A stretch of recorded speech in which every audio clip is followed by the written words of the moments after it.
Olá, bom dia. Sejam todas e todos muito bem-vindos aqui ao nosso webinar. A gente organizou esse webinar aqui hoje, então, para apresentar para vocês um pouquinho do trabalho que temos desenvolvido em parceria com a Cooperação Alemã, a GIZ.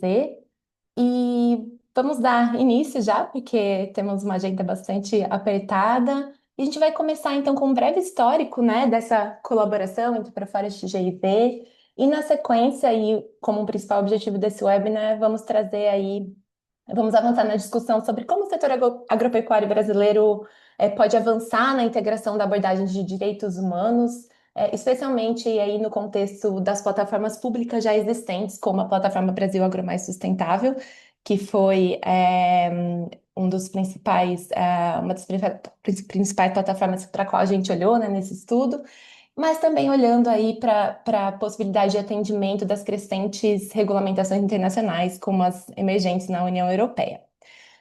O estudo que a gente vai apresentar aqui hoje para vocês tem como principal objetivo fomentar um pouco do diálogo sobre os caminhos necessários para que o setor agropecuário brasileiro incorpore de maneira mais robusta, né, os princípios de direitos humanos, fortaleça a transparência e a responsabilidade nas cadeias de fornecimento agropecuário. E para enriquecer a nossa conversa, né, além da apresentação do estudo conduzido pela Proforest. Nós também vamos contar com a participação do Pedro e da Lara, que vão trazer comentários e reflexões sobre um pouco sobre os resultados do estudo.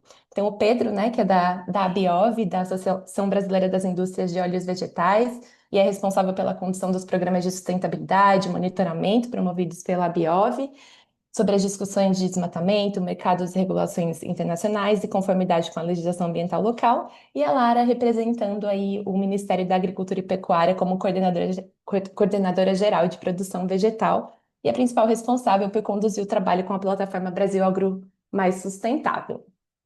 Ao final das apresentações desse painel, a gente vai deixar um espaço abrir para perguntas e respostas, e para isso eu peço que vocês usem o Q&A aqui do Zoom, né, que a gente tem disponível. A gente vai fazer a seleção das perguntas por lá, tentar abordar o máximo de perguntas e considerações possíveis para os painelistas e para os apresentadores. E encerraremos o evento depois com uma fala da Rita Wallraff, que é a primeira secretária de Cooperação para o Desenvolvimento Sustentável e Florestas da Embaixada da Alemanha. Bom, sem mais delongas, né? E com isso, eu já passando a palavra para Jane Lino, que é a diretora adjunta de programas da Proforest, que nos ajudará aí a fazer uma contextualização do webinar e do histórico desse trabalho. Então, Jane, por favor. Obrigada, Luana. Bom dia, para todos e todas, ou boa tarde para quem está em outros fusos aí, boa noite. Bom, eu me chamo Jane, como a Luana já mencionou, trabalho na Proforest como diretora adjunta de programas, e é ótimo ter uma série de nomes conhecidos aqui, nesse webinar. A gente consegue ver os nominhos de vocês no chat e também de outras pessoas que eu particularmente não conheço. Então vai ser muito legal, poder fazer desse webinar um momento de discussão, mesmo. É exatamente como a gente quer usar esse espaço. Contando um pouquinho de por que a gente está fazendo esse webinar e como ele se encaixa numa discussão mais abrangente que a gente tem feito, a partir do nosso programa de rastreabilidade e transparência e com o apoio da GIZ, nesse projeto de sistemas de rastreabilidade e transparência nas cadeias da soja e pecuária no Brasil. Acho que é importante trazer à tona que uma das primeiras um dos principais incentivadores ou gatilhos de uma forma, né, positiva aí da gente começar a fazer essas discussões foi o estabelecimento da regulação europeia para cadeias livres de desmatamento, a EUDR. A partir da EUDR, acho que uma série de organizações de desenvolvimento, organizações aqui no Brasil como em outros países, começaram a tentar entender como promover essa conformidade. Aqui no Brasil, a gente teve um período, e acho que todo mundo que está aqui nesse webinar passou por isso, de muitas dúvidas sobre o que fazer com isso, algumas preocupações em relação a como que essa regulação poderia gerar demandas que não fazem sentido ou não são factíveis.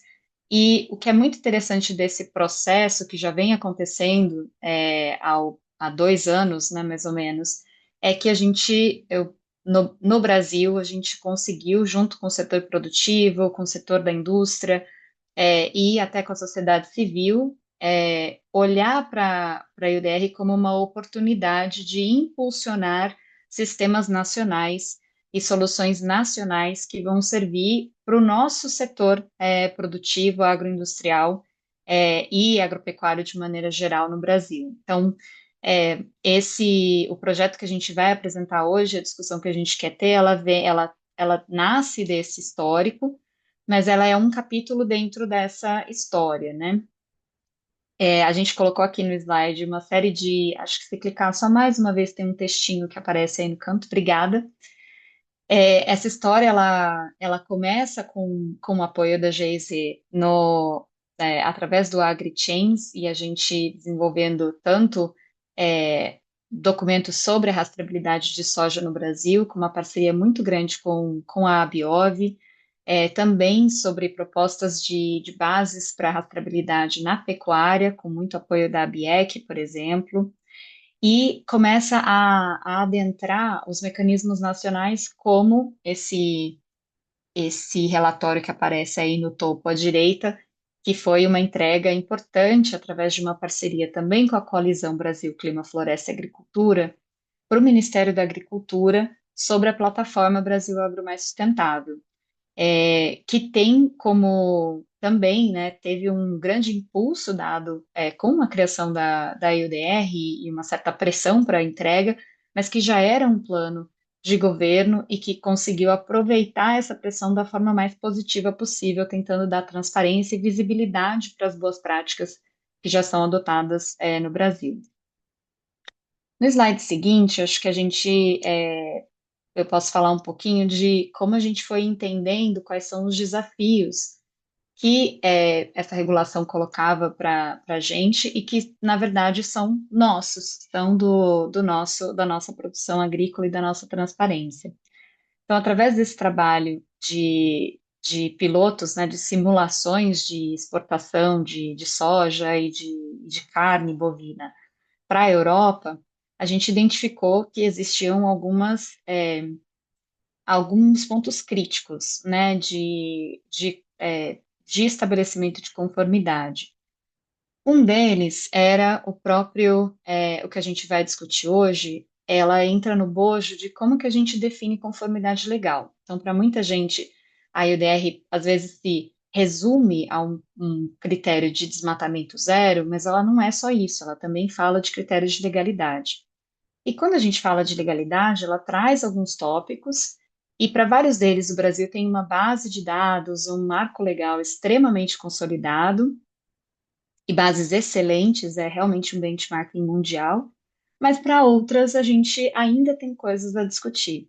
E essas outras justamente caem na categoria de bases de dados sociais. A gente tem coisas incríveis que a gente vai falar aqui, como a lista suja do trabalho escravo, é,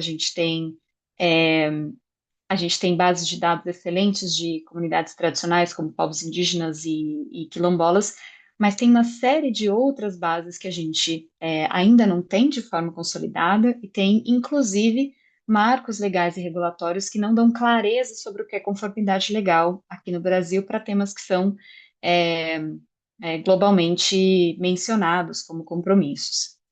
Outros desafios que eu queria mencionar brevemente, que são parte entram no bojo desses desafios e que a gente entendeu como oportunidade para fazer uma discussão nacional e que a gente vai lançar em breve, são um desafio da segregação, então, como segregar o material que é conforme com a IUDR do material não conforme, e quais os riscos que isso pode trazer, inclusive em termos de emissões com base na necessidade logística, né, de fazer essa segregação, capacidade ociosa, etc. Então, muito em breve a gente vai lançar um estudo que considerou um piloto com uma trading de soja, para entender esse impacto nas emissões. E também como esse engajamento, a gente fez um trabalho de engajamento com as autoridades competentes nacionais na Europa, que são responsáveis pela implementação da IUDR do lado de lá, e como entender quais são as suas demandas, quais são as suas lacunas de conhecimento, quais são os sistemas que existem, e quais são os desafios que a gente precisa endereçar no relacionamento bilateral e multilateral para garantir que haja um entendimento do que a gente tem aqui no Brasil para favorecer uma implementação de forma bastante consistente. E para terminar, então esse é outro estudo que vai sair em breve também. Fiquem atentos se for um tema do interesse de vocês. Para terminar, acho que no último slide a gente também, acho que uma das coisas que a gente conseguiu como sociedade civil, como setor, aproveitar quase que um impulso, né, da legislação europeia para conseguir fazer mais, foi também uma integração, e aqui a gente trabalhou bastante com a solidariedade também, de diálogos regionais no Mercosul.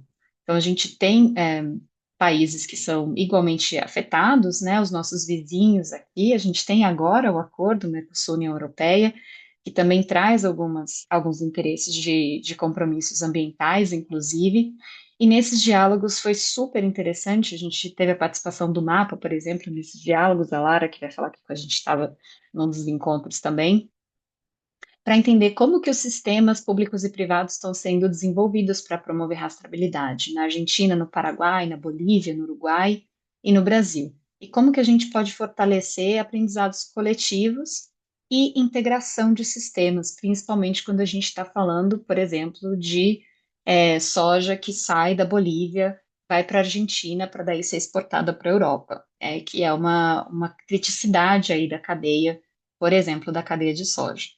Então, aqui a gente teve uma série de eventos e discussões e também alguns estudos que foram lançados e dentro dessa parceria, também financiada pela GIZ através dos seus programas AgriChains e do programa SAFE.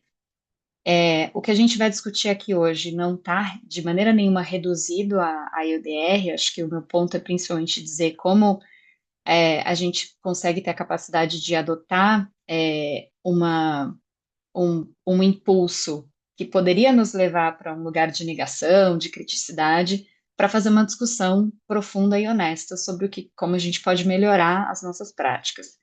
E o estudo que a gente vai ver agora vai tratar disso de forma mais abrangente. Então, olhando para dentro, que a gente tem aqui no Brasil, como é que quais são os gargalos, quais são as recomendações para a gente endereçar questões que são de ordem internacional e de preocupação de mercados que afetam direitos humanos das pessoas envolvidas na produção, direto ou indiretamente na produção de commodities no Brasil. Então é isso. Bom webinar para a gente. Obrigada, Luana. Muito obrigada, Jane. Obrigada já por fazer uma introdução do que a gente vai tratar a seguir. Como a Jane mencionou, né, a gente desenvolveu esse estudo, nesse caso, especificamente tentando trazer esse olhar para os direitos humanos no setor agropecuário brasileiro, e para dentro da plataforma Brasil Agro Mais Sustentável, dentre outras também. E agora eu vou convidar então o meu colega, o Eduardo Albuquerque, que participou ativamente do desenvolvimento desse estudo, para compartilhar um pouquinho, então, os resultados. Obrigado, Luana. Obrigado, Jane. Sim, eu vou compartilhar um pouco alguns dos resultados e recomendações, né, que a gente vem discutindo e desenvolvendo para esse estudo relacionado a direitos humanos no setor agropecuário brasileiro. Mas só antes, uma rápida introdução. Eu também estou vendo vários nomes conhecidos no chat, mas para quem não me conhece, sou Eduardo Buquerque, gerente sênior aqui na Proforest, e realmente tenho desenvolvido esse estudo juntamente com a Luana nos últimos meses. Seguindo aqui a apresentação.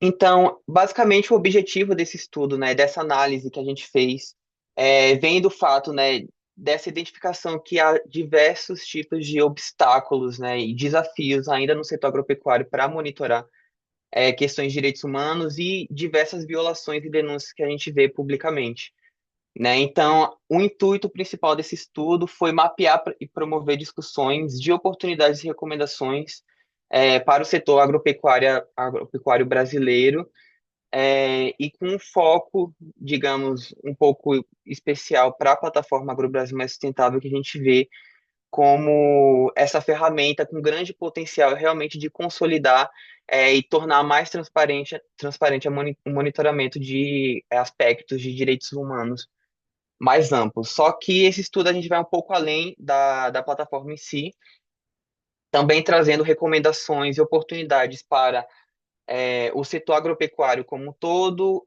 governo e sociedade civil, buscando trazer conexões com regulações internacionais e fortalecer os processos de devida diligência de direitos humanos. Esse estudo ele começou com uma seleção de iniciativas, protocolos e esquemas de certificação para serem analisados, né, para a gente entender quais são os aspectos de direitos humanos que vêm sendo endereçados e como eles vêm sendo demandados, e também uma seleção de critérios humanos, critérios de direitos humanos que a gente analisaria através do benchmark.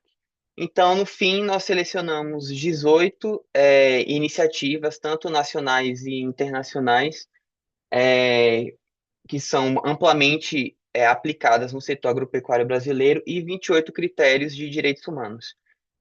A partir dessa análise, né, de critérios e de iniciativas, nós passamos por uma etapa de entrevistas, né, com atores-chave para realmente validar, né, alguns dos resultados e recomendações e refinar também, né, alguns dos resultados desse nosso estudo. E está culminando agora para esse webinar que estamos realizando e a publicação do Policy Brief, que, se eu não me engano, a Luana já colocou linkado no chat, que está sendo publicado hoje, né? Então, aqui a gente tem uma lista dos esquemas e iniciativas que nós selecionamos. Basicamente, a lógica para essa seleção veio principalmente da lista de iniciativas aprovadas pelo MAPA, e também nós trouxemos a inclusão de alguns esquemas de certificação ou selos que são bem relevantes e aplicados no setor como um todo, né? A gente não está incluindo todo o universo de iniciativas e esquemas de certificação, porque basicamente a gente selecionou os que tinham materiais de referência, protocolos publicamente disponíveis e endereçando questões de direitos humanos um pouco mais amplas. Em relação a regulações internacionais, nós também analisamos a UDR, CSRD e CSDDD, e também a seleção delas foi baseado na questão do endereçamento e demanda sobre questões de direitos humanos, né, que são um pouco mais desenvolvidos nessas três. Antes de partir um pouco para os resultados e para as recomendações específicas, é, gostaria de separar esse espaço para fazer um agradecimento para os atores que participaram, né, diretamente dessas consultas e nos ajudaram, né, com insights e reflexões, inputs para o nosso estudo, que vocês podem ver aqui à direita no slide.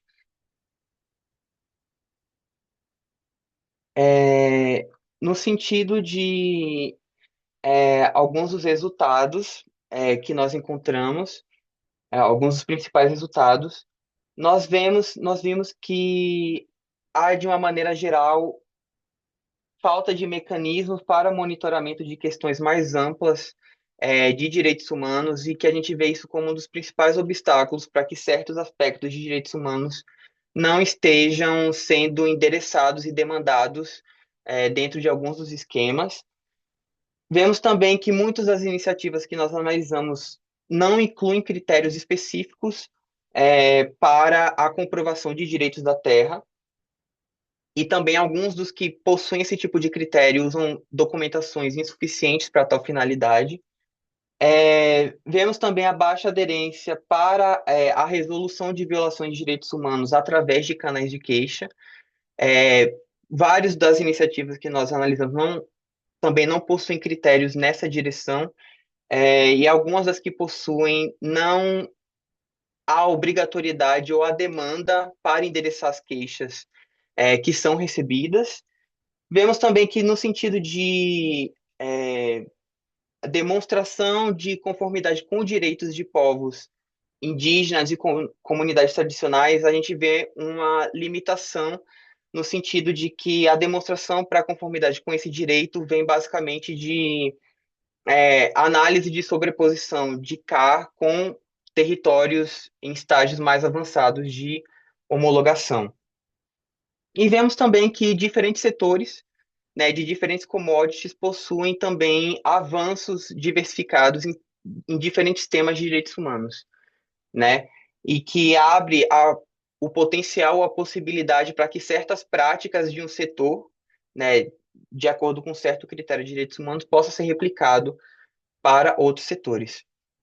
É, então, aqui são um pouco dos resultados, de certa maneira, mais high level, né? No relatório vai ter um pouco mais de detalhe de alguns desses resultados. E antes de passar para as recomendações específicas, vale a pena eu comentar que assim, a gente selecionou 28 critérios de direitos humanos e a gente separou esses critérios através de algumas lentes, né, específicas, 5 lentes para ser mais específico, que são critérios relacionados a questões trabalhistas, questões de direitos de comunidades indígenas e tradicionais, mecanismos de queixa, direitos da terra e questões de gênero. Então, as recomendações estão separadas por temática de direitos humanos e indicando para qual tipo de ator ela se refere. Então, começando aqui com as recomendações específicas para questões de direitos trabalhistas, a gente tem recomendações para o governo diretamente, no sentido de explorar e discutir abordagens para identificar e endereçar riscos, e aqui principalmente referente a questões trabalhistas que vão além do trabalho escravo, né? Realmente refletir em maneiras que possam tornar mais monitoráveis, né, ou consolidadas aspectos trabalhistas além de trabalho escravo, que a gente sabe que já é consolidado através da lista suja de trabalho escravo e amplamente, né, utilizada e demandada pelas iniciativas que nós analisamos. E também a organização e padronização de bases de dados públicas, como, por exemplo, o Radar City, entre outras, né, que possam tornar, digamos, a operacionalização e a inclusão, né, em plataformas como a plataforma AgroBrasil Mais Sustentável, né? E em relação à recomendação direta para a plataforma AgroBrasil e para o setor privado, realmente essa conexão com os certificados de ausência de dívidas trabalhistas, né, que a gente entende que também é um mecanismo que pode dar suporte a fortalecer essa demonstração de conformidade com direitos trabalhistas e que abrange aspectos mais amplos do que trabalho escravo. Em relação às recomendações para direitos de comunidades indígenas e tradicionais, nós temos recomendação direta para a plataforma da criação de mecanismos para habilitação de documentos para comprovar direitos de uso coletivo, basicamente habilitar ou permitir que comunidades que possuem direitos de terra coletivos, como resex ou assentamentos, possam também incluir documentações e passar pelo monitoramento dos critérios socioambientais dentro da plataforma.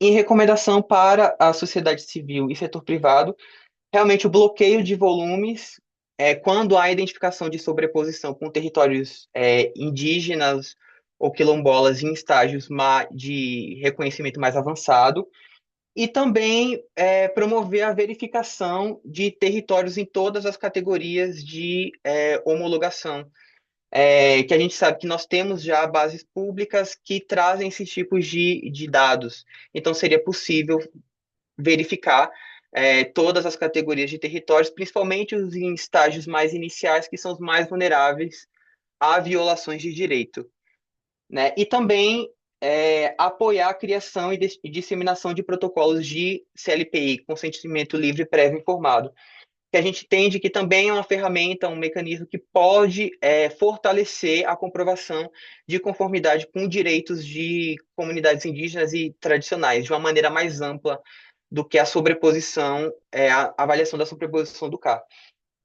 E a gente vê um cenário em que a maioria das comunidades, até mesmo as em estágios mais avançados, ainda não possuem protocolos de CLPI desenvolvidos, né? Então, realmente dá suporte ao desenvolvimento desses protocolos. E continuando nessa linha, né, de CLPI, recomendação para a sociedade civil e governo de realmente definir as diretrizes governamentais claras para a aplicação de CLPI, né, que um dos grandes gargalos, né, realmente para a implementação dessas consultas é entender quais são as circunstâncias e cenários que demandam que essas consultas sejam implementadas, principalmente no setor agropecuário.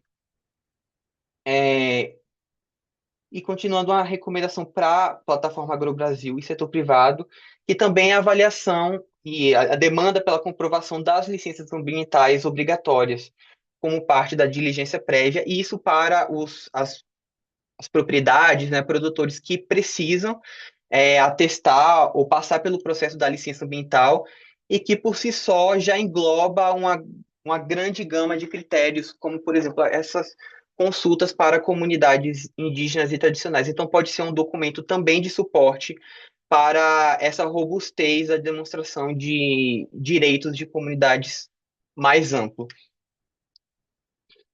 E uma recomendação direta para o governo nesse sentido seria a organização e padronização dos dados existentes sobre comunidades tradicionais, e aqui especificamente me referindo a comunidades que vão além das indígenas e quilombolas, né? A gente tem uma gama grande de comunidades tradicionais que são invisibilizadas atualmente. É, e assim, essa organização e padronização seria necessária, mas também levando em consideração toda a sensibilidade e confidencialidade que essas comunidades demandam, né, para não para ser feito de uma maneira que não as coloque em risco, né? Então, realmente refletir como a gente pode organizar e padronizar esses dados que atualmente são muito invisibilizados.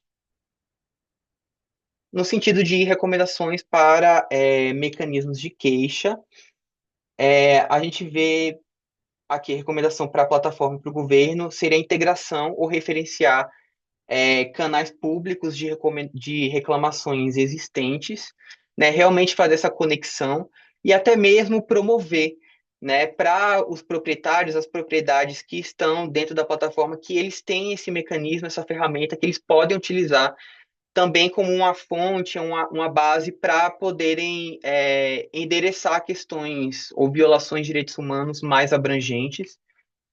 E para a sociedade civil e setor privado, a criação ou melhoria de sistemas de reclamações acessíveis.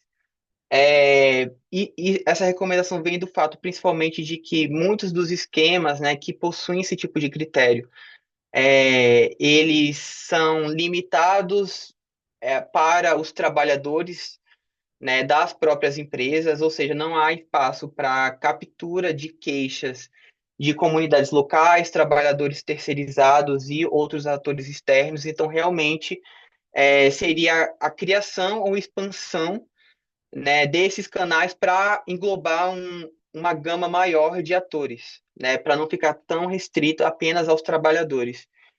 E incentivar também as empresas a divulgarem indicadores de desempenho de seus mecanismos de reclamação e, claro, também respeitando toda a sensibilidade e confidencialidade dos atores envolvidos, mas também alguma maneira de coletar dados quantitativos para indicar que as queixas recebidas estão sendo endereçadas, né, que tem uma finalidade nessa captura das queixas pelos canais.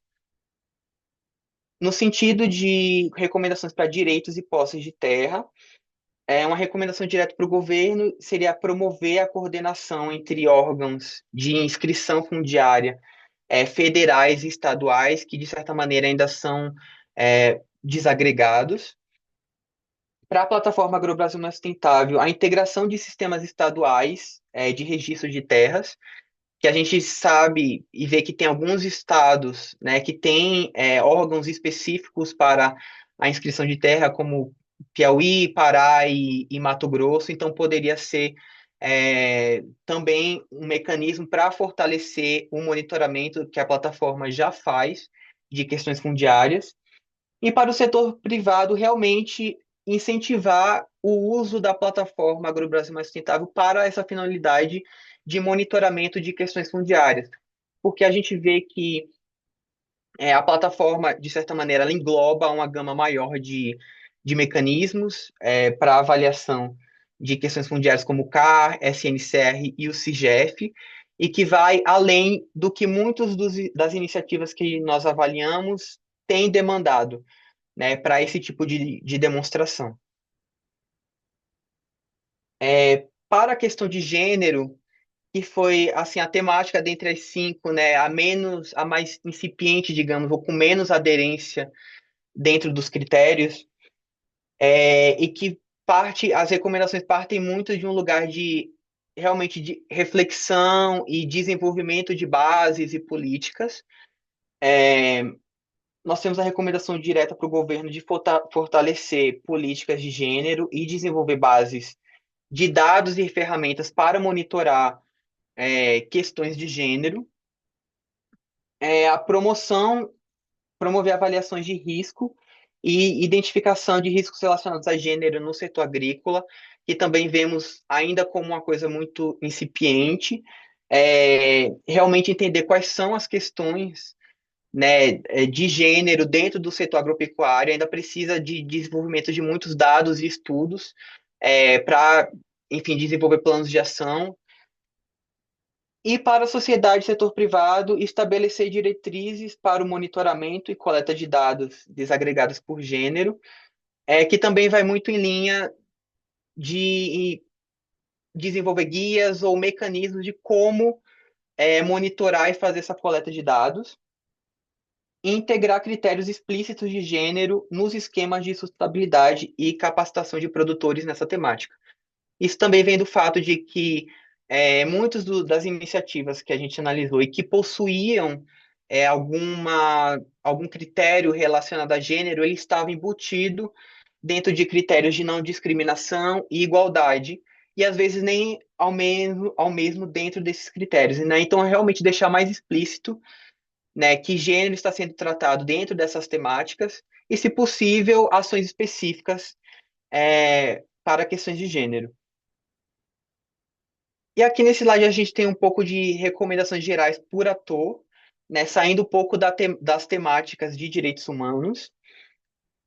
Para o governo, uma recomendação um pouco mais geral seria a criação de mapas de risco e orientar ações focadas em áreas de maior vulnerabilidade, assim, e pensando principalmente nessa diversidade de tópicos de direitos humanos, incluir capacitação de produtores e atores-chave, né, nessas temáticas.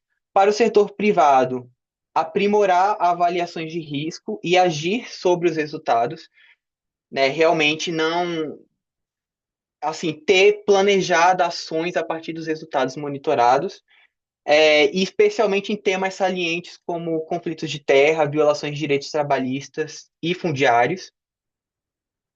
E para essa gama de atores, criar bases de dados integradas e acessíveis sobre temas de direitos humanos, fortalecendo o monitoramento dos direitos, por exemplo, de povos indígenas e comunidades tradicionais.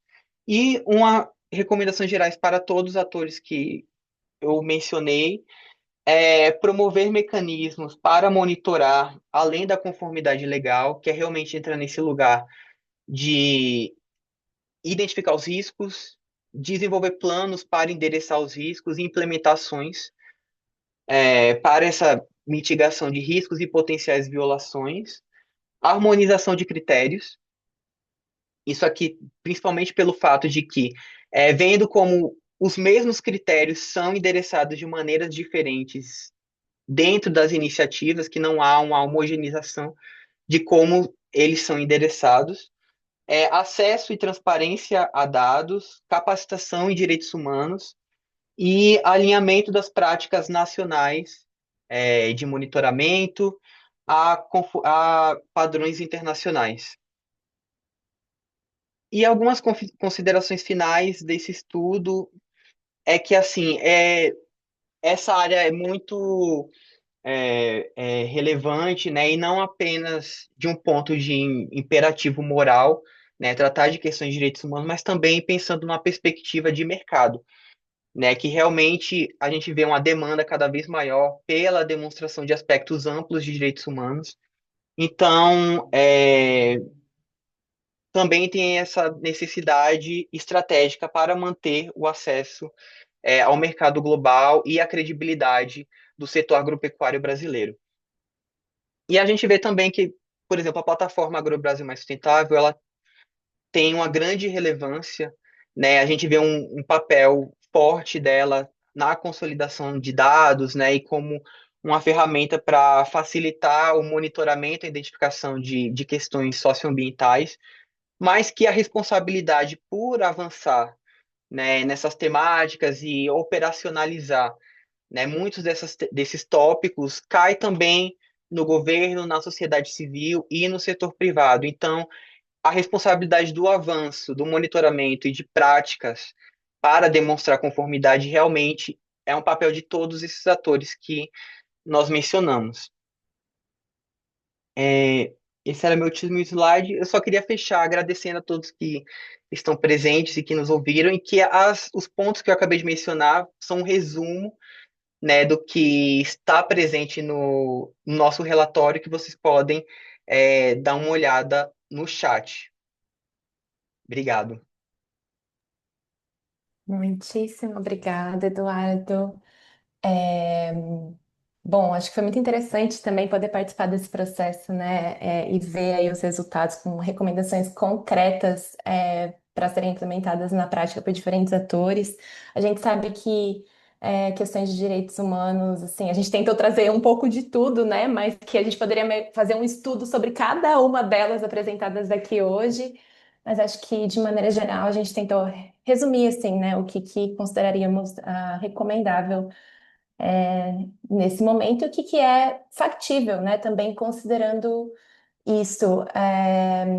E muito disso foi coletado, de fato, só reiterando aqui o agradecimento aos atores que participaram das consultas, né, e deram os seus inputs. Bom, mas agora, né, como já tivemos aí a visibilidade um pouquinho do conteúdo desse estudo, que também vocês podem acessar em mais detalhes no relatório que eu compartilhei no chat, tem em inglês e português. Eu vou chamar a Lara para também fazer uma fala, né, como parte do nosso painel aqui, como coordenadora geral de produção vegetal do Ministério da Agricultura e Pecuária, e aí a principal responsável por conduzir o trabalho com a plataforma Brasil Agro Mais Sustentável. Então, Lara, seja muito bem-vinda. Estamos curiosos aí para ouvir um pouquinho das suas percepções, perspectivas sobre o estudo e para a plataforma. Obrigada, Luana. Você me ouve bem, né? Ouvimos. Maravilha. Obrigada pelo convite. Para nós é sempre uma oportunidade excelente para colhermos feedbacks e possibilidades de melhoria dentro da plataforma Agro Brasil Mais Sustentável. É sempre muito bom ouvir e receber esses estudos, né? Então, faço aqui em nome do Ministério da Agricultura e Pecuária um agradecimento a toda a equipe da Proforest por todo esse amplo estudo que vocês fizeram, que vão ser muito mote para as nossas melhorias, que a gente tem trabalhado quase que mensalmente nas versões que a gente disponibiliza dentro da plataforma. Então, obrigada, Eduardo, Jane, Luana. É sempre um prazer estar aqui com vocês. A plataforma Agro Brasil Mais Sustentável, ela é uma plataforma construída com um olhar dinâmico e sempre com um mote de trazer uma evolução dos serviços ofertados.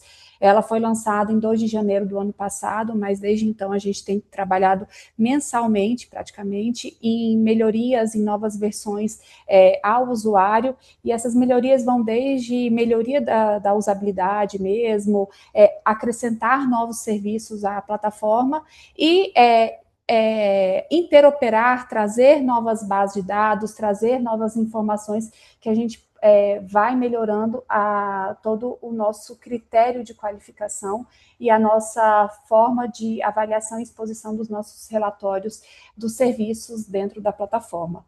E são estudos como os que vocês estão apresentando aqui hoje que têm nos auxiliado em todo esse trabalho, né? É um trabalho coordenado entre todos os órgãos responsáveis pelos normativos que a gente internaliza para dentro da plataforma, e vocês trazem para nós muito insumos nos momentos como o de hoje, né?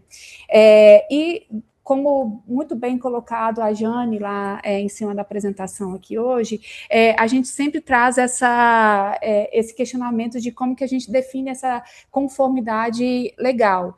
E dentro da plataforma Agro Brasil Mais Sustentável, é um trabalho coordenado a essa definição do que é essa conformidade ambiental.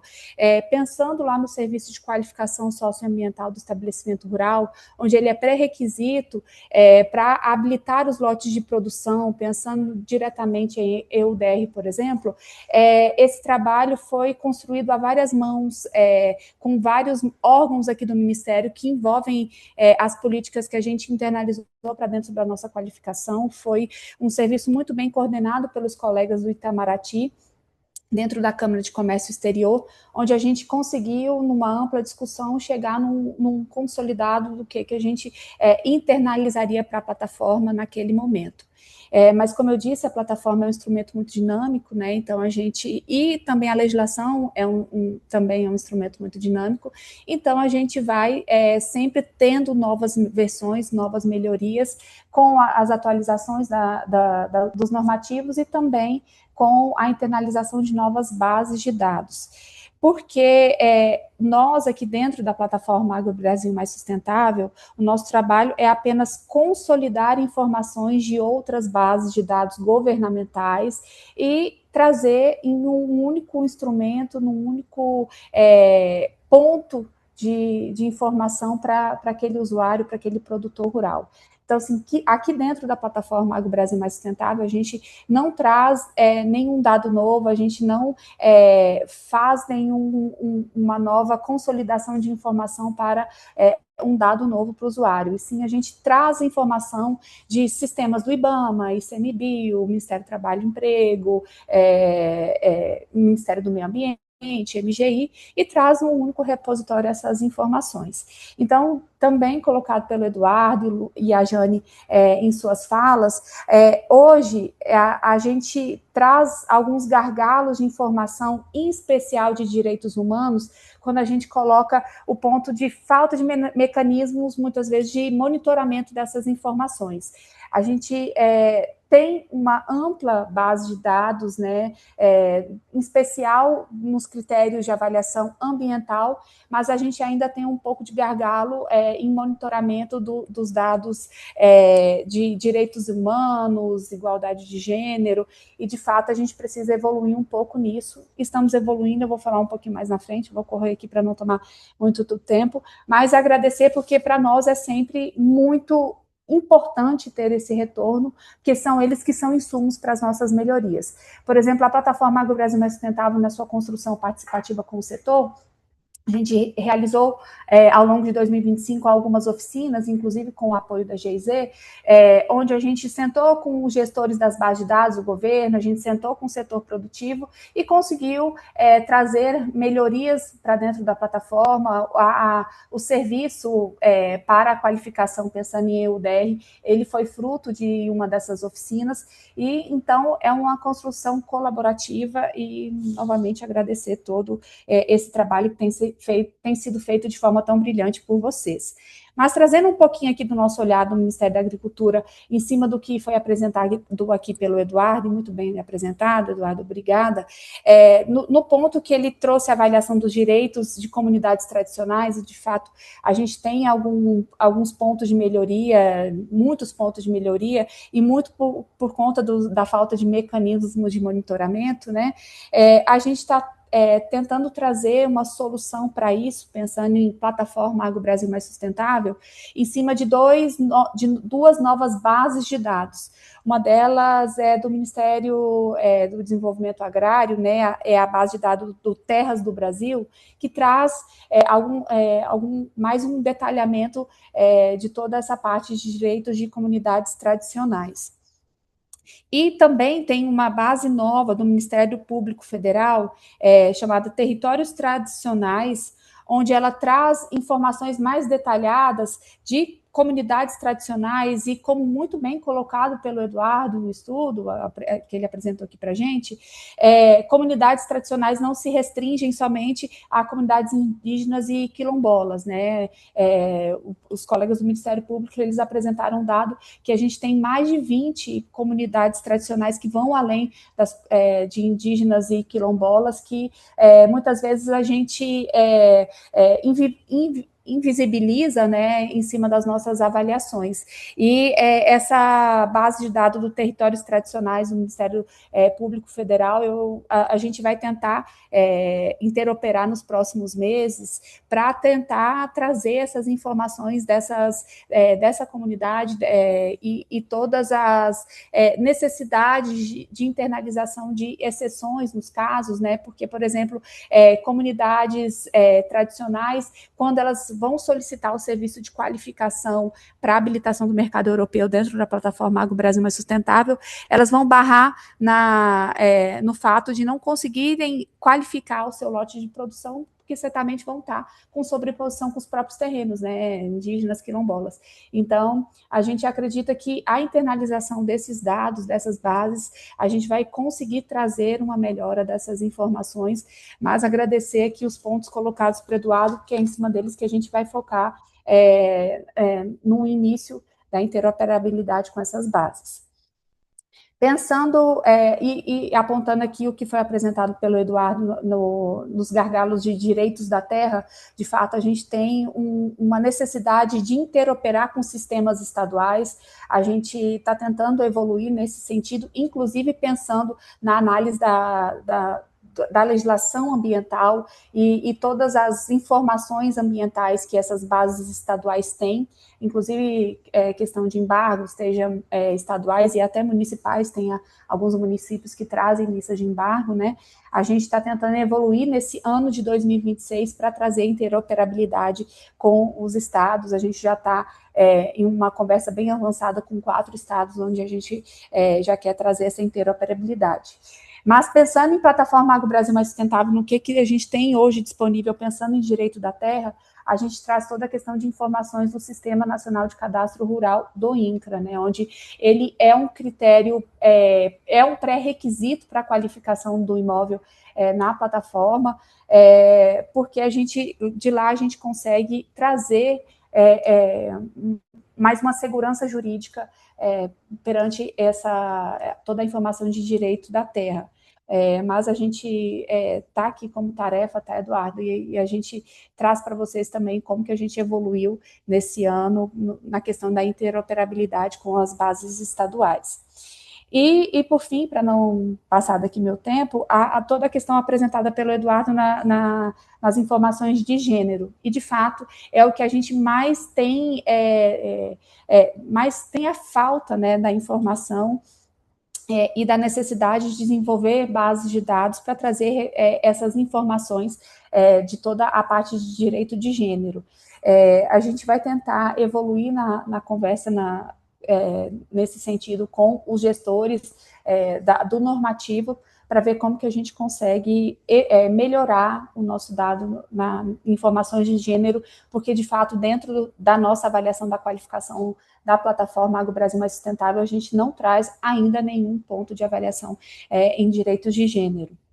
E, por fim, agradecer novamente, né, agradecer inclusive as recomendações gerais que Eduardo trouxe dentro do seu estudo, né, e no ponto que ele colocou a necessidade da gente criar mapas de risco, é muito interessante porque está indo bem no que a gente colocou dentro do nosso roadmap para 2026, e esse mapa de risco a gente está evoluindo bem, tá, para ser um instrumento, inclusive, de gestão de política pública aqui nosso, de intervenção, né, de melhorar a eficiência das nossas intervenções de políticas públicas, e a plataforma Agro Brasil Mais Sustentável tem muita potencial de criar esse mapa de risco, já que a gente já tem 18 bases de dados, seja de avaliação de ambiental, seja de social, que a gente pode ofertar para o poder público, né, e ser esse mapa de risco. E do ponto de vista das recomendações gerais que o Eduardo colocou, a questão dos treinamentos, a gente vai começar agora um trabalho intenso, porque a plataforma entrou no ar em janeiro de 2025, e aí em todo o andar de 2025 a gente se dedicou muito a trabalhar os critérios técnicos da plataforma. E agora, para 2026, o nosso foco de trabalho vai ser também trabalhar, ir a campo para apresentar a plataforma, treinar multiplicadores, treinar produtores, recepcionar o retorno desses produtores quanto à questão de estar prático, não está prático utilizar a plataforma, e aí a gente vai intensificar essa agenda de treinamentos agora.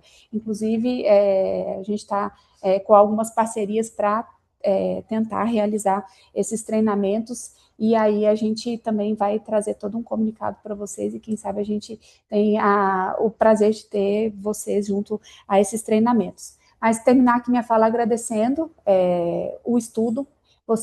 O trabalho de vocês para nós é insumo de trabalho, onde a gente escreve aqui na nossa lista de tarefas, a gente coloca dentro do nosso backlog de melhorias da plataforma, e é isso que todo mês a gente senta para trazer insumo dessas melhorias, dessas novas versões que a gente disponibiliza para o usuário. Então, obrigada e bom dia, e fico aqui, então, aguardando as perguntas. Lara, muitíssimo obrigada pela sua contribuição, vários inputs muito valiosos, e muito legal de saber desses planos aí de maior divulgação e aproximação com produtores rurais. Acho que a plataforma é realmente um recurso muito bom, que foi desenvolvido incrível, assim, e fico feliz em saber, então, aí desses esforços de ampliar o alcance. Bom, agora tendo um pouquinho da perspectiva da Lara, né, a partir de uma perspectiva do governo, do mapa, eu quero também trazer o Pedro, gerente de sustentabilidade da Biov, para trazer um pouquinho da perspectiva do setor privado e do contexto da Biov dentro de toda essa discussão e do estudo. Pedro, por favor, se puder trazer suas contribuições para a gente, agradeço. Oi, Luana, obrigado aí pelas palavras, pela apresentação, obrigado pela oportunidade de estar aqui. Acho que a apresentação foi excelente.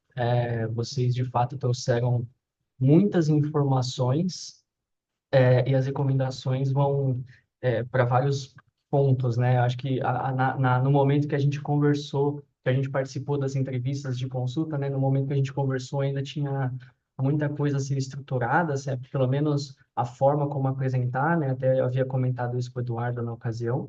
E hoje vocês trouxeram, de fato, uma coisa bem direcionada, muito bem resumida. Foi muito boa a apresentação. Eu acho que é super importante a gente trazer aqui a nossa visão para esse tema que é tão relevante também. Eu vou até começar falando um pouco, pegando até um gancho do que a Jane falou no começo e um pouco do que a Lara comentou aqui também, que é justamente coisas que o setor privado tem feito nesse sentido, né? E o que a gente enxerga para esse assunto. Eu acho que as recomendações que foram feitas, eu vou entrar no detalhe um pouco depois, mas de forma geral, todas elas vão muito em linha com o que o setor já vem fazendo há bastante tempo. Eu acho que a gente trouxe um contexto de UDR no começo, a UDR fez com que alguns processos avançassem mais rápido do que outros, mas todos eles já estavam em andamento, todas já são preocupações que o setor tem.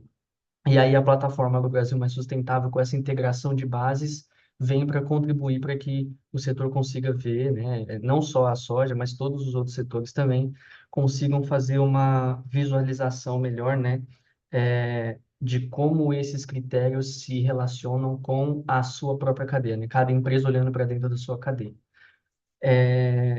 Eu acho que uma coisa que é importante a gente deixar bem destacado aqui, que inclusive faz parte do roadmap de trabalho aqui do setor, a Biov, no caso, tem uma comissão de direitos humanos. Então, de fato, é um tema que a gente vem trabalhando e vem querendo desenvolver melhores práticas setoriais.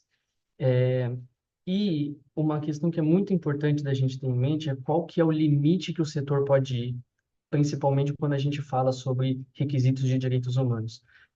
Eu acho que muito do que vocês trouxeram faz sentido, mas existe aí uma preocupação de até onde a gente pode ir para não ultrapassar o limite do que o setor pode fazer, sendo confundido com uma fiscalização, por exemplo, ou até mesmo o setor fazendo o trabalho que a fiscalização faria ou que uma certificação faria.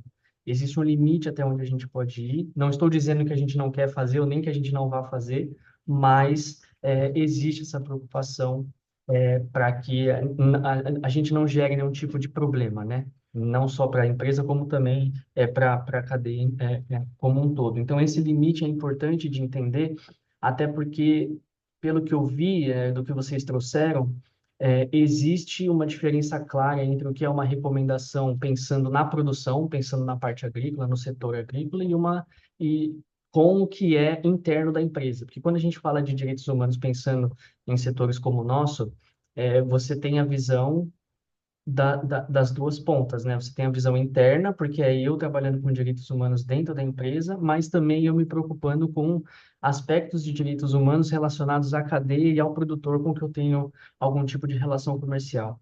E aí, de novo, a gente volta nesse o que é possível de ser feito, considerando os limites de atuação que as empresas têm.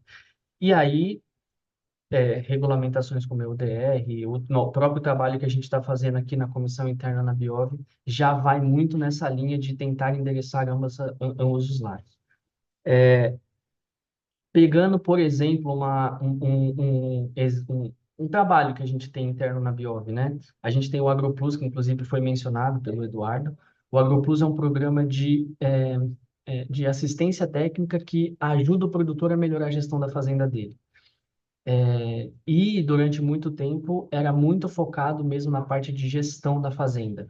O produtor está regular com a parte de gestão da propriedade dele em si, parte financeira, produção, etc. Alguns critérios relacionados a questões trabalhistas são incluídos, porque é um cerne da NR31, que é o principal aspecto que o AgroPlus olha, verificar se o produtor está aderente a essa norma. E mais recentemente, inclusive com o apoio da GIZ, por meio do AgriChains, que é um super parceiro, foi um programa que ajudou bastante a desenvolver o programa, principalmente na região do Maranhão, desenvolvidos outros indicadores relacionados a direitos humanos que olha justamente aspectos de direitos humanos ali de forma geral, mas depois muito mais específico para gênero e juventude. E isso é um trabalho que o setor apoia muito, mas que gera recomendações ou verificações, né, orientação de como melhorar ao produtor. Não é necessariamente algo que a empresa está fazendo, mas é uma recomendação que a gente traz para o produtor para que ele se enquadre ao que a legislação pede, ao que boas práticas relacionadas a direitos humanos prevêem que aconteçam. E aí, nesse ponto que eu trago um comentário adicional, que é eu senti falta justamente de ter o produtor na pesquisa de vocês.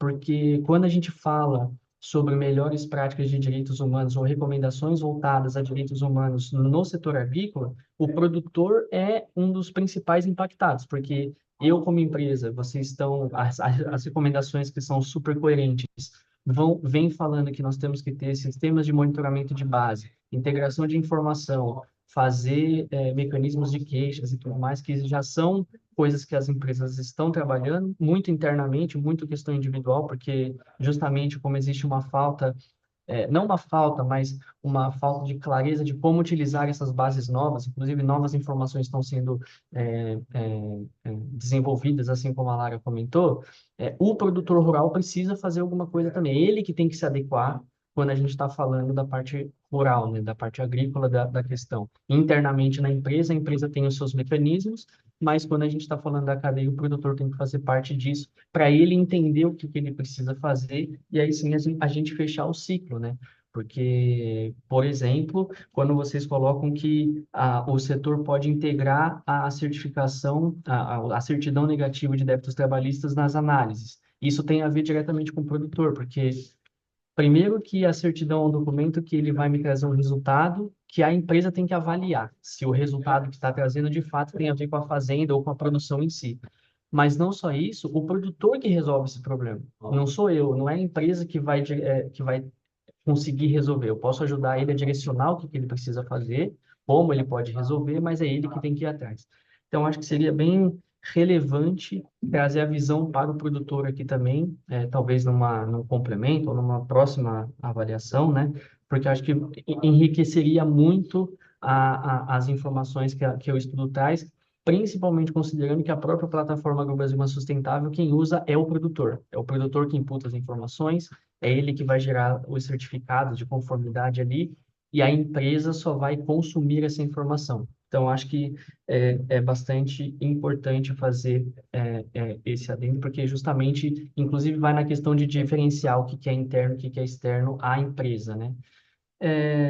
E dentro do AgroPlus, pensando nesse apoio ao produtor, nós estamos com algumas ações de é, gerar informação para o produtor relacionado a direitos humanos. Então, eles já recebem, os produtores atendidos pelo programa já recebem individualmente os relatórios deles, né? Dizendo quais são as recomendações que a gente tem quando a gente olha o resultado dos indicadores deles, de direitos humanos, juventude e gênero, e também, fora isso, está em desenvolvimento algumas publicações que o AgroPlus pretende fazer, também em parceria com a GIZ, de melhores práticas, como direcionar direitos humanos dentro do meio agrícola, e também vinculado isso com as operações que as empresas fazem, né? Então, acho que com isso tendo esse trabalho interno que as empresas já fazem e que individual ou setorialmente elas estão trabalhando bastante nesse sentido, até tentando entender como endereçar essas questões na ausência de bases públicas. Isso são coisas que as empresas já vêm fazendo, mas também tendo esse apoio ao produtor rural, a gente consegue pelo menos minimizar, né, os riscos que a gente pode ter relacionado a direitos humanos. Mas eu acho que pegando esses insumos que vocês trouxeram na pesquisa de vocês, isso pode ajudar muito as empresas a entender, né, quais são outras visões, outros possíveis passos que a gente pode dar e chegar no mesmo objetivo, né, que é, de fato, ter uma cadeia mais consciente, não só com direitos humanos, dentro da fazenda, mas também fora, no entorno, pensando em comunidades tradicionais e tudo isso. Então, essa é a visão que eu tenho. Eu acho que a pesquisa é muito relevante, que a gente vai fazer bom uso, sim, até mesmo em parceria com o governo, que a gente tem feito já há bastante tempo, né? Essa troca de informações entre setor e governo é muito bom para justamente a gente ter melhorias significativas em plataformas governamentais como a Brasil Mais Sustentável. Então, eu encerro aqui a minha contribuição. Espero que tenham dúvidas. Se tiver dúvidas, eu estou aberto aqui a respondê-las também. Obrigado, viu? Pedro, muitíssimo obrigada pela sua fala.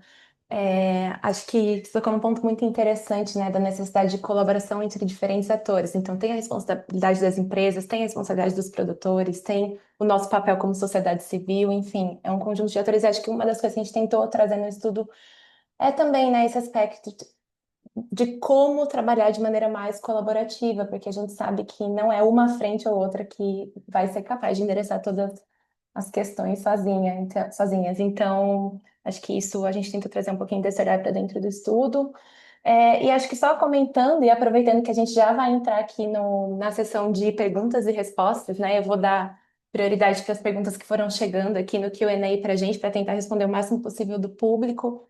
Mas queria comentar também um ponto, né, que você comentou sobre ter sentido falta da inclusão do produtor no relatório. Eu acho que é um ponto muito pertinente e liga também com um outro comentário que surgiu aqui para a gente no chat, que também é a falta de um recorte de raça, por exemplo.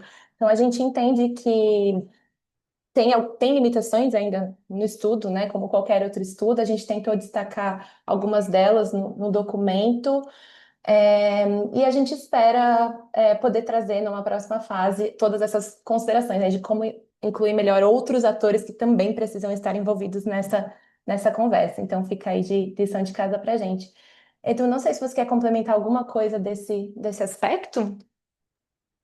Não, realmente, o que a gente trouxe é um recorte, né? Assim, havia vários caminhos que a gente poderia seguir nesse estudo, né? E realmente a gente teve que selecionar uma quantidade limitada de tópicos de direitos humanos, né? A gente não está englobando todos, por exemplo, tem alguns que a gente apenas toca, tanto a questão dos atores, né, também, e também pensando em potenciais, digamos, recortes por setores agropecuários, né? Então, assim, são possibilidades que a gente mapeou, né, durante o estudo e que ficam realmente de potenciais para uma próxima etapa, né? Que realmente a gente pode destrinchar vários aspectos desse estudo, né? Expandir um pouco mais. Obrigada, Eduardo. Bom, agora eu queria trazer aqui algumas perguntas que surgiram para Lara. Vou tentar juntar duas de uma vez só, que eu acho que elas estão relacionadas, mas uma delas é: quais são os planos para ampliar a integração da plataforma com base de dados relacionados ao trabalho infantil, condições de trabalho e gênero, que hoje, né, são temas, como a gente viu, que não tem base pública disponível. E outra pessoa perguntou: todos os pontos que você está expondo no momento serão comunicados ou já foram comunicados para o setor? Que é importante termos visibilidade disso, né? Até para ajudar na adesão da plataforma Brasil Agro Mais Sustentável. Brasil Mais Maravilha. Sustentável. Uhum. Obrigada pelas perguntas. A plataforma, ela faz, na verdade, uma consolidação de bases de dados governamentais, né? A gente necessita dessa fonte de monitoramento, dessa base de dados, né, para a gente conseguir fazer a leitura do dado e consolidar nas informações aqui dos nossos relatórios. A gente está em constante tratativa, né, com os gestores dos normativos, inclusive esses que estão nessa necessidade de apresentar o dado, né, mas, de fato, a gente fica necessitando dessa base de dados. Por exemplo, até o exemplo colocado aqui na lista de trabalho infantil, né, a gente, na construção do requisito, a gente tentou incansavelmente internalizar esses dados, mas ainda não há um instrumento que a gente consiga fazer essa leitura, a exemplo do que tem dentro da lista suja de trabalho análogo à escravidão.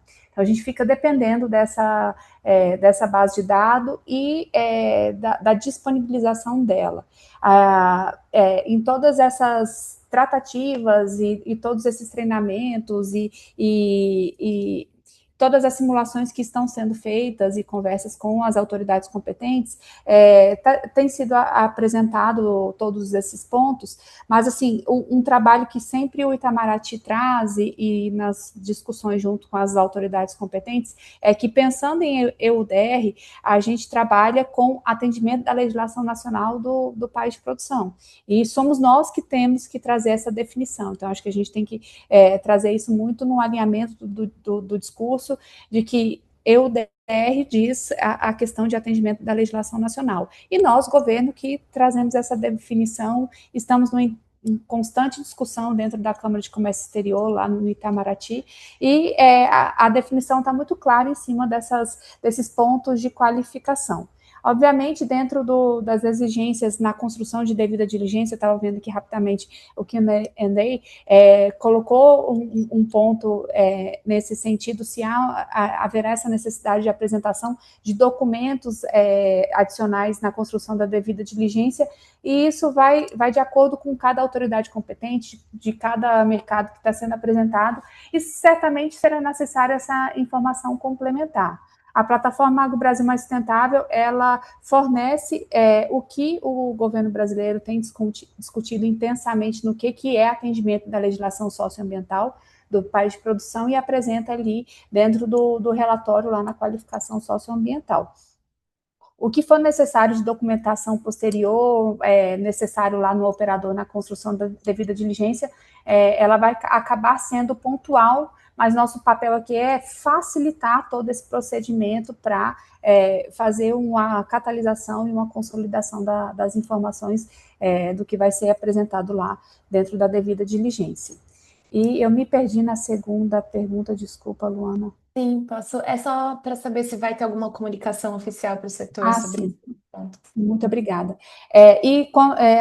Toda a construção da plataforma está sendo feita de forma colaborativa. A gente não cria aqui da nossa cabeça toda a questão dos requisitos, da necessidade do serviço, e sim a gente faz uma construção a várias mãos. A gente, ao longo de 2025, realizou algumas oficinas para justamente coletar essas necessidades do setor, essas colaborações e, de fato, todo o caminhar da plataforma a gente vai continuar dessa forma, no intenso debate e discussão com o setor, porque é uma plataforma para o produtor rural, nosso principal cliente é o produtor rural, então é sempre nesse olhar de construção colaborativa a várias mãos e direcionada em cima da demanda do setor, tá bom? Obrigada pela pergunta. Muito obrigada. Bom, e já que a Lara começou a tocar um pouquinho na questão da devida diligência, né, quero trazer aqui uma pergunta para o Pedro agora, no sentido de como a plataforma pode ajudar o setor privado a implementar a devida diligência em direitos humanos, considerando que temas como conflitos fundiários, condições de trabalho e gênero ainda não estão totalmente cobertos pela plataforma e exigem ações complementares. E aí, Edu, eu vou pedir para você complementar depois, que também tem uma relacionada a isso, sobre as recomendações que a gente apresentou, né? Então, assim, se dentro das recomendações gerais para avançar na adoção da devida diligência em direitos humanos pelo setor privado, se nós já temos alguma ação ou iniciativa planejada nessa direção. Perfeito, Luana. A plataforma, como ela é justamente uma forma do produtor ter acesso, né, às informações relacionadas à fazenda dele, considerando as informações de bases públicas e oficiais que o governo tem. E isso pode ser, né, um subsídio para a empresa tomar uma decisão dentro do processo de compra dela. É aí que está a vantagem, né, de a gente ter uma plataforma como essa. Isso contribui para que o setor, para que as empresas tenham mais informações relacionadas à fazenda, à propriedade que ela está fazendo algum tipo de comercialização e ter a garantia de que essa informação é oficial, é correta, ela não é uma informação criada nem nada do tipo. Existe uma chancela, existe uma verificação da veracidade daquela informação e com isso eu consigo ter uma cadeia de custódia mais consolidada, né, mais confiável. Agora, é um ponto importante essa questão de que existem informações, igual o que a gente tem falado aqui durante o webinário como um todo, né? Existem informações que ainda não estão na plataforma. E isso é um avanço, é uma coisa que nós precisamos trabalhar, inclusive em parceria com o governo, tentar entender como essas questões podem ser endereçadas a partir do uso da plataforma, para deixar a plataforma ainda mais robusta. Existem informações que, inclusive, a gente precisa entender como que isso seria colocado dentro da plataforma. Porque, por exemplo, justamente essa questão de conflito agrário, pode ser que não tenha uma forma muito simples de pôr isso dentro da plataforma, ou se a gente colocar, como que isso seria endereçado. Então, até que isso tenha algum tipo de direcionamento, as empresas vão tomar suas ações individuais, né? E até, de novo, voltando naquele limite de qual que é o papel do setor privado nisso. A gente apoia o produtor, apoia ali a comunidade no entorno, mas precisa ter apoio, esse apoio multidisciplinar, vamos dizer assim, né? De multissetores, porque aí sociedade civil tem o seu papel nisso também, o próprio governo tem o papel nisso também, para ter como direcionar melhor essas questões, principalmente de conflito, que aí a gente entra numa questão uma questão regulatória, né, que foge um pouco do controle da empresa.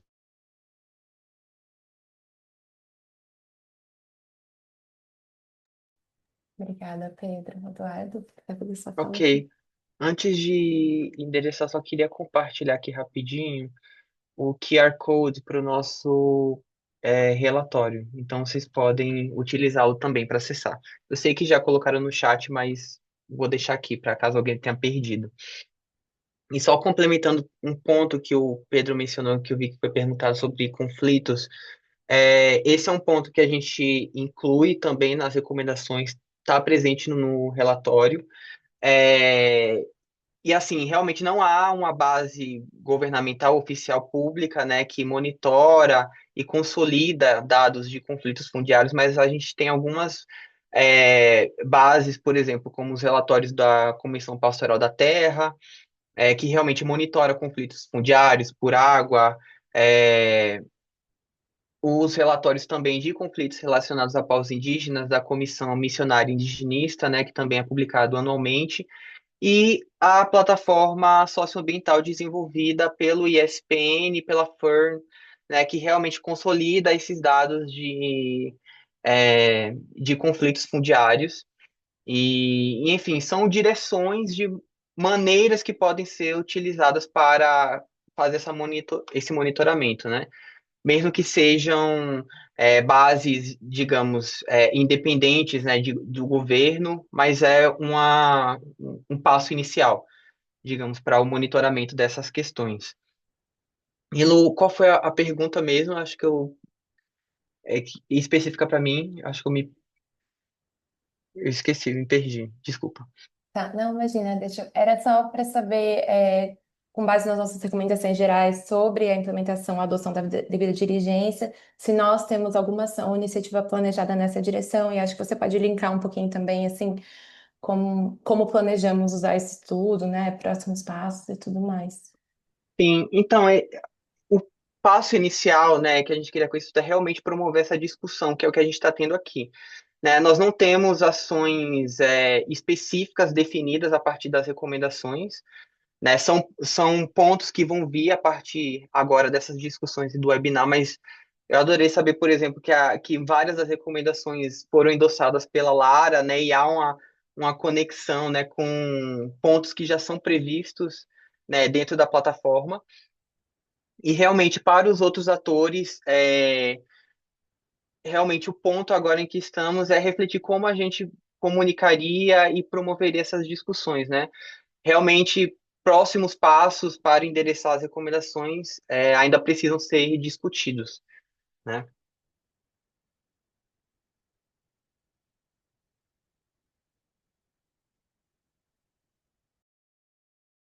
Muito obrigada, Eduardo, por suas colocações. Acho que reflete bem assim, o que que a gente pensa, né, de próximos passos para esse estudo. Justamente como você falou, assim, são recomendações ainda bastante genéricas, a gente não conseguiu aprofundar em nenhuma delas, mas acho que a intenção agora é pensar o que é necessário e como fazer. Eu vou pegar aqui, a gente tem ainda um tempinho, eu vou pegar aqui uma pergunta, deixa eu ver. Uma pergunta para Lara novamente. Acho que tem uma pergunta sobre se os critérios de direitos humanos na ABMS serão usados para bloqueios automáticos ou haverá algum nível de gradação de risco. E tem uma outra que que a pessoa gostaria de saber, né, que se para a construção da plataforma houve discussões junto às comunidades tradicionais. E se elas também podem utilizar essa plataforma, por exemplo, para colocar denúncias a partir de impactos vividos nos territórios.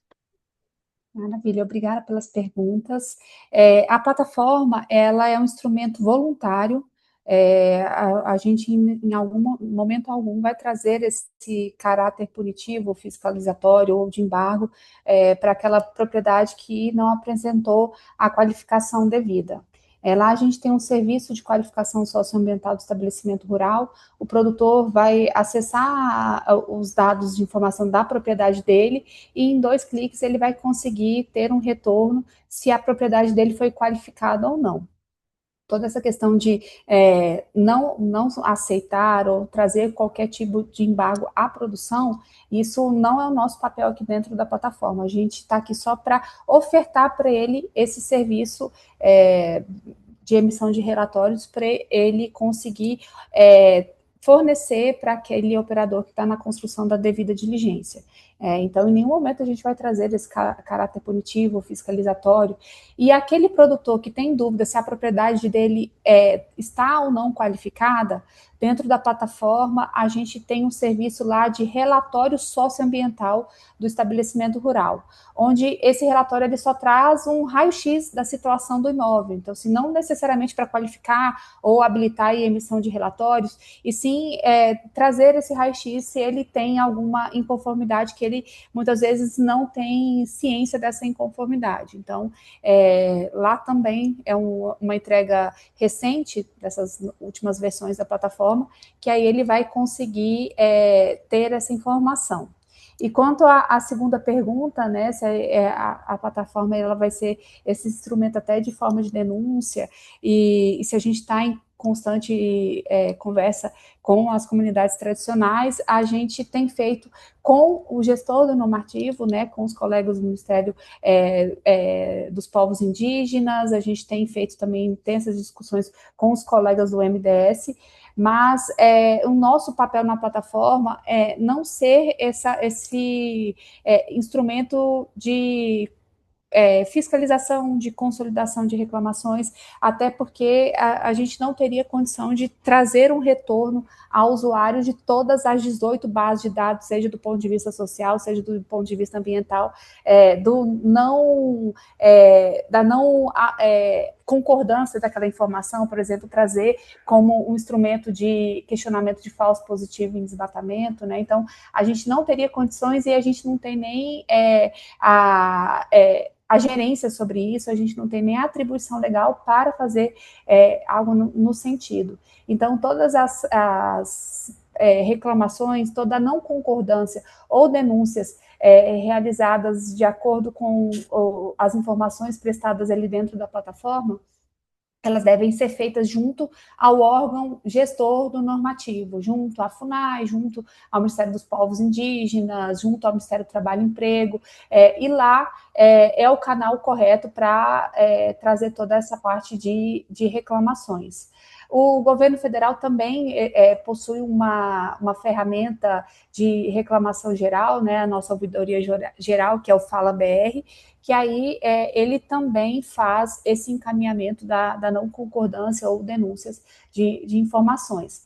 Mas a plataforma Agro Brasil Mais Sustentável é um instrumento público, universal e de caráter orientativo ao produtor rural, jamais nesse caráter de fiscalizatório ou punitivo. Então, obrigada pelas perguntas. Obrigada, Lara. Bom, acho que já caminhando para o final, assim, acho que eu quero trazer espaço para as últimas considerações de cada um dos panelistas aqui. Então, Eduardo, Lara, Pedro, talvez compartilhar um pouquinho, assim, do que mais lhe chamou a atenção ao longo desse processo, né, do conteúdo de estudo, em termos dos desafios encontrados e das oportunidades mapeadas. Se quiserem fazer uma fala de fechamento, então, Eduardo, você quiser começar? Sim, obrigado, Luana.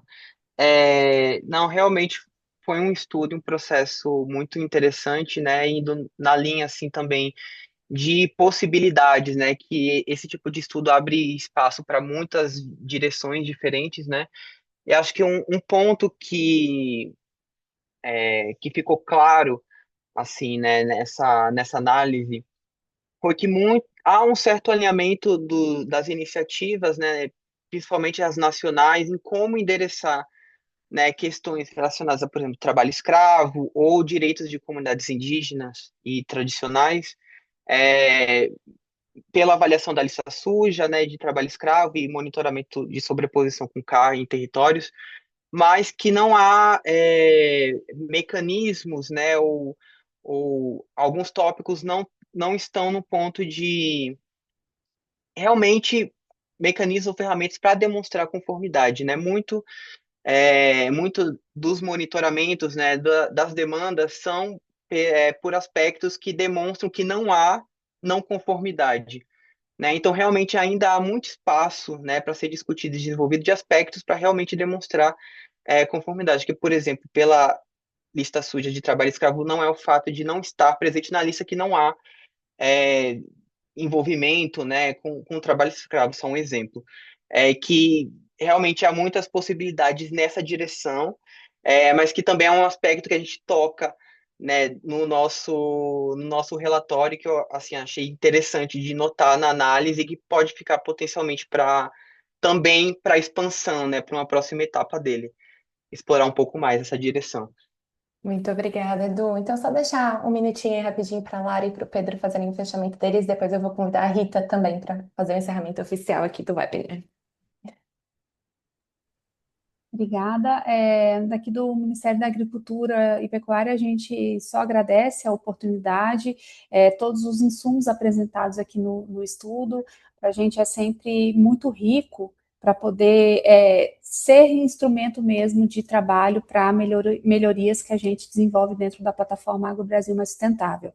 Ela está em constante evolução, é uma construção colaborativa, feita a várias mãos, feita junto com o setor, sociedade civil, e continuará sendo, e agradecer a oportunidade também de falarmos um pouquinho aqui sobre a plataforma.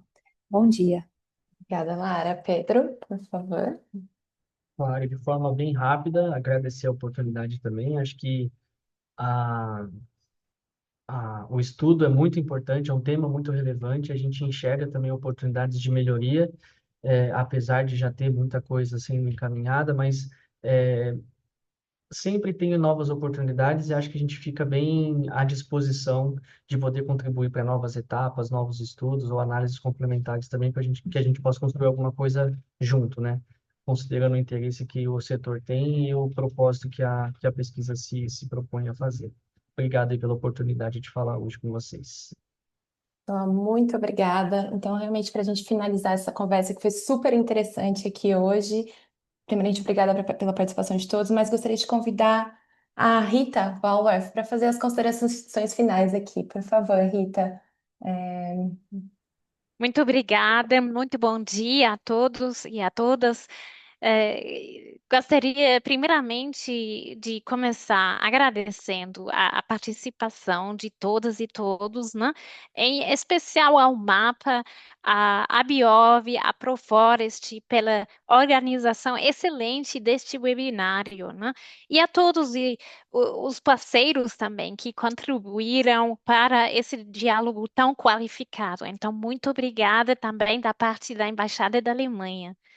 Para a cooperação alemã, de fato, o fortalecimento da sustentabilidade, da transparência e o respeito aos direitos humanos nas cadeias agropecuárias é um esforço muito importante. Legislações e regulamentos internacionais como a EUDR têm incentivado a discussão, mas entendemos sim que a relevância vai muito além disso, né?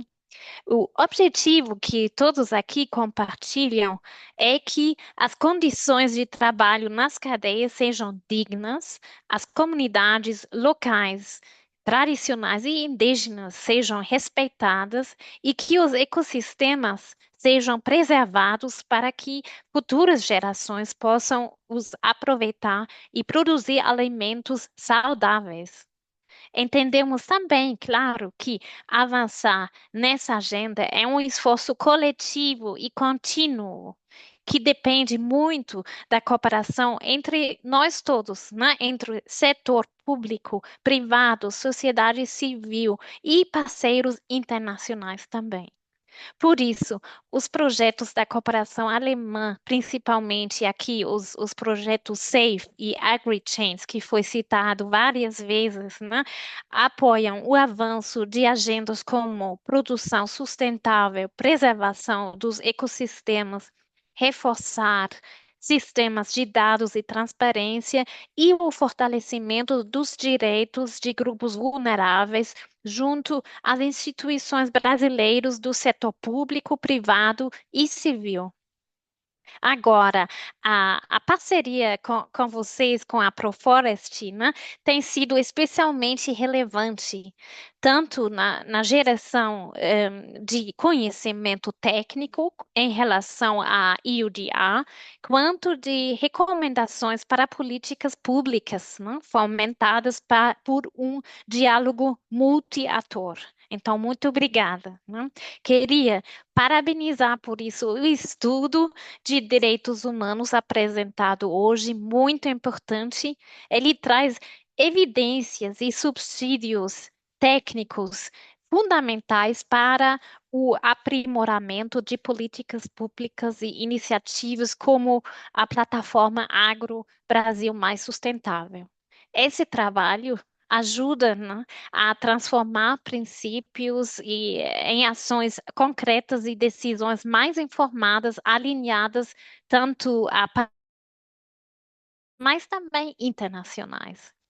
Então, por isso, esperamos que essas discussões super relevantes de hoje inspirem novas ações e parcerias em direção ao fortalecimento dos direitos humanos e cadeias agropecuárias cada vez mais justas, sustentáveis e resilientes, ou como disse o Pedro, mais conscientes, né?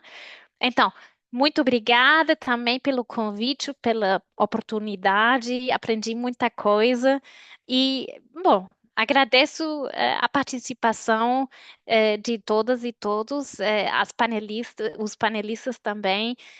Seguimos junto nesse caminho. Então, muito obrigada. Hum, E fala hum, linda para fechar, Rita. Eu não tenho absolutamente nada a complementar, a não ser agradecer a presença de hum, todos e as hum, contribuições aí ao longo de muitos meses hum, e nos colocar à disposição para qualquer follow-up necessário, qualquer pessoa que queira nos trazer comentários, recomendações, sugestões, estamos abertos, deixem nosso contato no chat e também em breve enviaremos o link da gravação e também tentar compilar as perguntas que não foram respondidas e enviar também. Muito obrigada a todos e todas. Até breve.